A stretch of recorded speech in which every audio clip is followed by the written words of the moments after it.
mai alcun partito, vuole solo rappresentare il disappunto della gente nei confronti di quei parlamentari condannati che di certo non rappresentano l'elettorato. Così uno degli organizzatori del V-Day friulano, che prende le distanze dai banchetti promossi da fuoriusciti dell'Italia dei Valori, che dice nulla avevano a che fare con l'iniziativa di Beppe Grillo. Un bagno di folla, più di 2000 le firme raccolte, adesso a livello italiano 300.000 e non sono tutte le firme raccolte nella giornata di sabato. Ma Grillo, secondo lei, vuole fondare un partito? No, Grillo non ha intenzione di fare un partito, l'ha già specificato domenica mattina, dopo le voci che erano circolate il giorno prima da TG nazionali che dicevano che si doveva candidare per le europee. Totalmente falso, questa cosa non esiste. Ecco, Puente, ma di questi 300.000 e più italiani che hanno appoggiato l'iniziativa Grillo, che cosa se ne fa? E di questi italiani lui non se ne fa niente, cioè semplicemente lui ha raccolto le esigenze della popolazione, destra, sinistra, centro, quel che sono, per una sistemata del sistema politico nazionale. Cioè siamo in una situazione pazzesca di condannati in via definitiva al Parlamento che decidono loro per i cittadini. E io, essendo parlamentari, loro sono i nostri rappresentanti, io non mi sento rappresentato da un delinquente. Ecco, e a livello politico quali sono state le reazioni qui in Friuli? Ma in Friuli abbiamo sentito un po' da parte sia di destra che di sinistra qualche piccola reazione. Qualcuna è stata positiva, qualcuna diciamo ci aspettavamo un po' più di coerenza.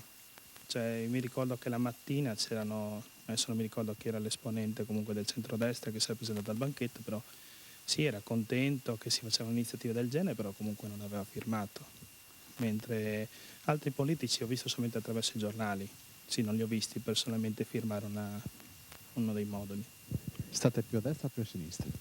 Noi non ci sentiamo né a destra né a sinistra, noi non guardiamo in faccia a nessuno. Se uno ha commesso un reato, se uno se ne sta approfittando del ruolo di rappresentante dei cittadini, queste cose non devono accadere.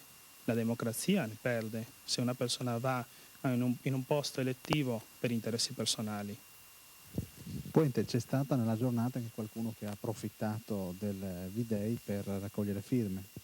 Sì, è successo che mentre stavamo raccogliendo le firme ci hanno chiesto ma come mai nell'altro banchetto non ci sono ancora i moduli.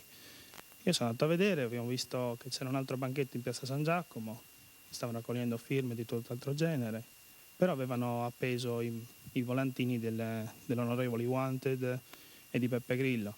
E a quel punto io ho chiesto informazioni a queste persone, ho chiamato lo staff a Bologna dove si trovava Grillo e Grillo ci ha detto signori io non appoggio questa lista civica, si tratta della lista civica di Ello Veltri, di cui queste persone diciamo, hanno formato un movimento locale, si chiama Italia Onesta, e Grillo non l'appoggiava, ma se ne stavano a raccogliere firme attirando la gente con i volantini di Grillo. C'è qualche fuoriuscito da Italia dei Valori?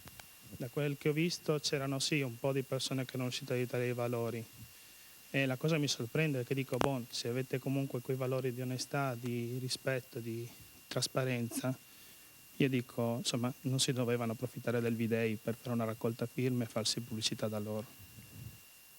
Sciopero della